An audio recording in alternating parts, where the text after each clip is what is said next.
Hi, this is Dr. Mark Goulston, and in this section we talk about the power of positive self-affirmations to turn your negative thinking into positive thinking.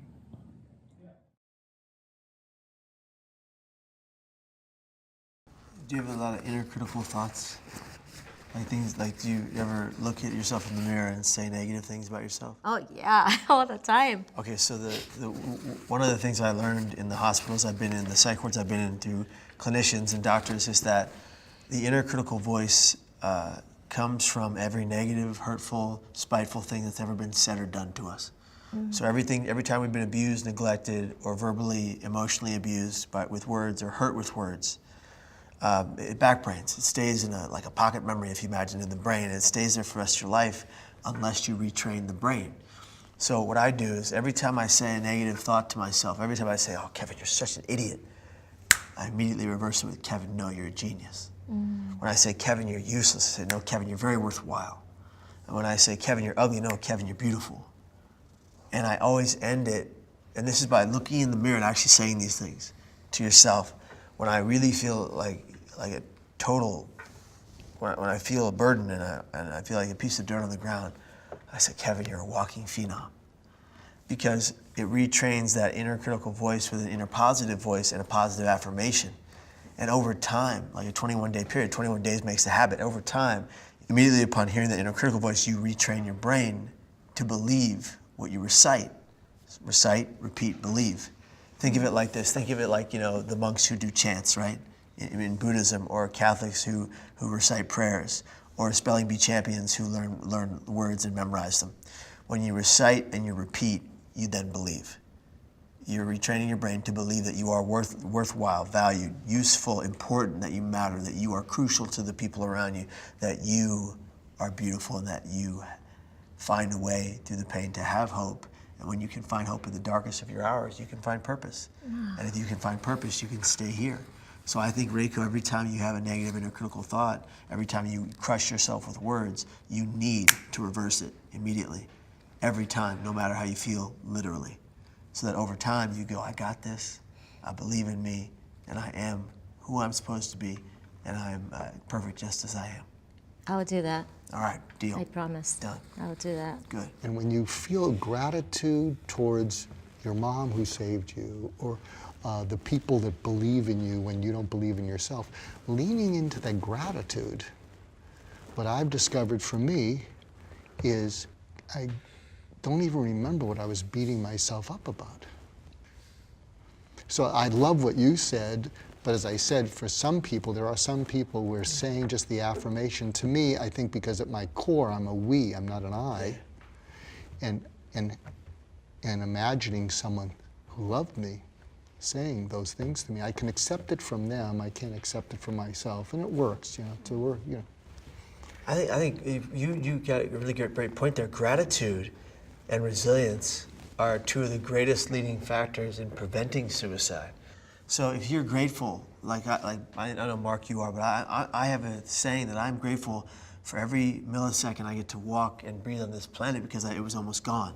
Every moment I get to share with people I love because I almost didn't get it. And every person I ever come into contact with, I appreciate to the 10th degree, because I almost didn't meet you. I almost didn't meet you. I almost didn't meet any of the crew here today, and the directors and the producers, because had I died, I wouldn't have had any of that. I wouldn't have met the love of my life, my wife, Margaret, and she wouldn't have changed my life more than anybody else in my life, and had I died. So this gratitude that I hold allows me to stay, because I'm literally grateful for this table, because someone built it and here we sit on it. Here our hands are on it and we can feel it, and the tree it came from, and appreciate the person that made it into a table in the first place so we could be here in these chairs in this studio. So if you hold gratitude, or a sense of gratitude that's so deep like that for everything that comes into your viewpoint, you can always fight the pain, because you're grateful for the pain, because it helps build you instead of destroy you. That's so beautiful. You talk about everything that, even the tree that this table came from. After surviving through everything that you went, the fall, and then the surgery, the psyche ward and everything, did it change your perspectives about little things don't worry you anymore. Like you don't care about every little. Like I don't sweat the small stuff. yeah, I But thank you. That's what I was on trying that to note, I also appreciate the small stuff. So like, you know, when I see, you know, when you walk down the street, have you ever seen like in the crack in the street or like this crack in the sidewalk? You ever seen a little? Same, You ever seen a I little do, daisy, a yes. little daisy Oh, pop I out of there? talk about it all like the time. like one little daisy in the crack of a sidewalk.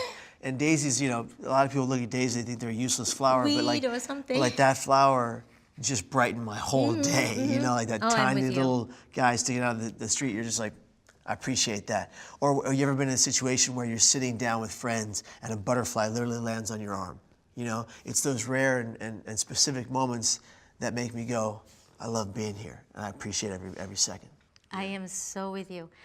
After I was at the ledge. I was ready to go once, and my thought of my mother actually was what I was so close, and I said I cannot do it till my mother goes. That was my excuse. I said I can't do this to somebody who saved me, lost everything to save me. So after that, I can so relate. I really appreciate the simplest things in the world, and I think those are the most beautiful, meaningful things. That's what helps us to exist, to be grateful for what we have. It's easier said than done. It's very trite, but it is so true. And the new friends we make for life, right? Mm-hmm. You know? You know, what you're both saying reminds me of an exercise that I learned from another one of my mentors. Okay. And his name was Warren Bennis. And if you look him up, just as Dr. Schneidman was known for suicide, Warren Bennis was known for leadership. And one of the quotes he used to, or directives he used to give me is be a first-class noticer. Because noticing is different than looking, watching, and seeing. When you're looking, watching, and seeing, you're passive. But when you notice, you suddenly become curious. When you become curious, your mind is not constricted and rigid, and it gets you out of yourself. And I noticed the same thing you did when Kevin said, you know, this table, it was put together by craftsmen. When he said that, I started noticing the different panels, and there are people who put that together and people who are on that machine, and it was put together before they were replaced by machines, and there's a whole history to that. So, or when you notice the flower in the pavement, or you notice the butterfly, if as an exercise every day, people watching this can say, what is something that I can notice and be curious about? Even if you notice the font that you use on your computer, you just notice that. Oh, what is that? What is that about? It's a great exercise to get you out of yourself, because I think another thing that happens when you get really depressed or anxious or suicidal is you're constricted. You can't get out of it. But you can develop the noticing muscle.